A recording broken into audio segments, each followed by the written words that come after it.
ഇപ്പോൾ ഗവൺമെന്റ് ഉദ്യോഗസ്ഥന്മാരെ പറ്റുന്ന ശമ്പളത്തിന്റെ 30% കടമായിട്ട് സർക്കാർ മേടിക്കുന്നത് തിരിച്ചു കിട്ടുമെന്ന് ഉറപ്പായല്ലോ. ഇത് രാജിവെച്ച് പിരിയയില്ല, പക്ഷേ പിരിഞ്ഞു പൊക്കോളും തന്നെ. എന്തിനും നേരിടാൻ തയ്യാറുള്ളവൻ വേണ്ടേ ഒരു മുഖ്യമന്ത്രി സ്ഥാനം ഏറ്റെടുത്തോണ്ട് മുന്നോട്ട് പോകാൻ? അരാജകത്വം മാത്രമായി നാട്ടില്. ഏതിന് പത്രം എടുക്കുക, വായിക്കാൻ കൊള്ളാത്ത നിലയിട്ട് കൊലപാതകവും ആത്മഹത്യയും പോസ്റ്റർ കേസും ബലാത്സംഗവും പീഡനങ്ങളും അല്ലാതെ കേരളം എവിടെ എത്തിയിരിക്കുന്ന പഴയ ശ്രീലങ്കയ്ക്ക് തുല്യമായി തീർന്നു. ഇങ്ങനെ സ്റ്റേറ്റ് ഉണ്ടെന്ന് കരുതാൻ പോലും പറ്റാത്ത നിലയായി. എന്നിട്ടും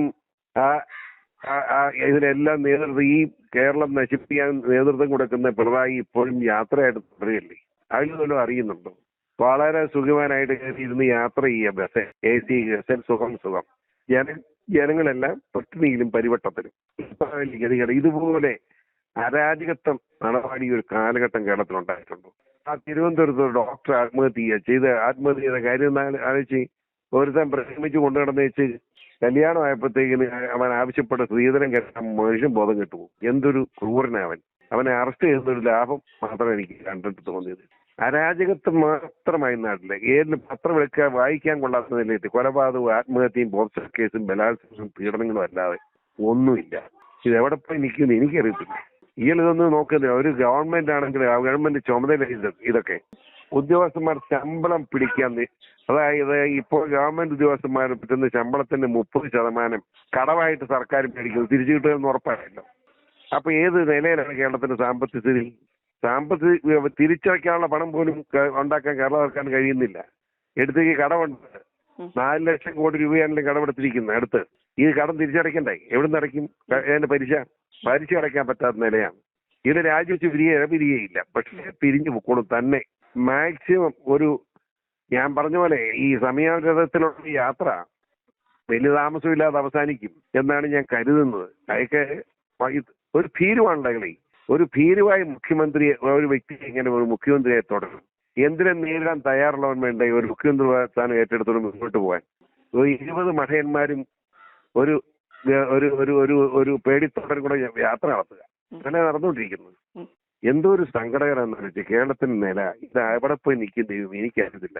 ഗവൺമെന്റ് ഉദ്യോഗസ്ഥന്മാരുടെ ശമ്പളം എനിക്കത് ഇഷ്ടപ്പെട്ട എന്നാന്നറിയാം. ഇപ്പൊ ആകെപ്പാടെ ഇപ്പം പഞ്ഞമില്ലാതെ ജീവിക്കുന്ന ഗവൺമെന്റ് ഉദ്യോഗസ്ഥന്മാരും സർക്കാർ ശമ്പളം കിട്ടുന്നവരുവാ.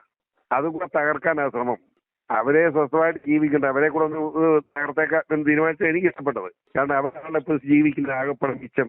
അവരെ കൂടെ കയറി പിടിക്കുക. അവർക്കിപ്പോൾ ബുദ്ധിമുട്ടില്ലാതെ അരി മേടിച്ച് പലവ്യഞ്ജനവും പച്ചക്കറി അതിന്റെ വിലയെന്ന് ഈ പച്ചക്കറിയും വിഷം പച്ചക്കറിയെ മുഴുവൻ തിന്ന് മനുഷ്യൻ ആകില്ലേ? മുഴുവൻ ക്യാൻസർ. ഒരു വാർഡിൽ എടുത്തോളൂ ഒരു 15-20 വ്യക്തികളെങ്കിലും ക്യാൻസർ രോഗികളുണ്ട്. ഈ കേരളം മുഴുവൻ എടുത്തു. ഞാൻ വെല്ലുവിളിച്ചു പറഞ്ഞിട്ടും തെളിയിച്ച് ഞാൻ തരാം. ഇത് എവിടെ പോയി നിൽക്കും? മരുന്നുണ്ടോ? മരുന്ന് മേടിക്കാൻ കാശുണ്ടോ? ഇങ്ങനെ എല്ലാം കൂടെ ബുദ്ധിമുട്ടുന്ന ഒരു നാണം കെട്ട രാജ്യത്തിന്റെ പ്രജയാണ് ഞാൻ. അത് പറയാതിരിക്കാൻ പറ്റില്ല. അങ്ങനെ പറയുമ്പോഴത്തെ പണങ്ങിയിട്ട് കാര്യമില്ല. വലിയ ഗതികേടാണ്. ഇത് എവിടെ പോയി നിൽക്കുന്ന ആർക്കറിയാൻ ദൈവം. അതിന് പ്രശ്നം എന്ന് വെച്ചാൽ പണ്ട് EMS ഗവൺമെന്റിനെ രാഷ്ട്രപതി പിരിച്ചുവിട്ടതാണ്. അത് പിരിച്ചുവിടാൻ കേന്ദ്ര ഗവൺമെന്റിന്റെ ഉപദേശത്തിന്റെ അടിസ്ഥാനത്തിലാണ് രാഷ്ട്രപതി ഇടപെടുന്നത്.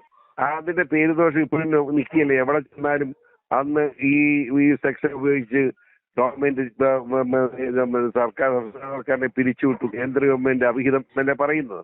ആ പേരുദോഷം കേൾക്കാൻ ഇഷ്ടമില്ലാത്തതാണ് മോദിയുടെ ഗവൺമെന്റ് ചെയ്യാത്തത്. മോദി ഗവൺമെന്റ് അത് ചെയ്യണമെന്നാണ് കേരളത്തിലെ ജനങ്ങൾ മുഴുവൻ ആഗ്രഹിക്കുന്നത്. പക്ഷേ അവർ ചെയ്യാത്ത എന്നാന്ന് വെച്ചാൽ ഇതാണ് പ്രശ്നം. ആ പേരുദോഷം ഇത് സ്വയം ഇറങ്ങിപ്പോട്ടെ, തന്നെ പോവില്ലെങ്കിൽ കൊണ്ട് വരുമല്ലോ. അത് വരട്ടെ എന്ന് നോക്കിയിരിക്കുകയാണ്. കേന്ദ്ര ഗവൺമെന്റ് സഹായം ഇല്ലാതെ നമുക്ക് ജീവിക്കാൻ പറ്റില്ലല്ലോ, ഒരു സംശയം വേണ്ട.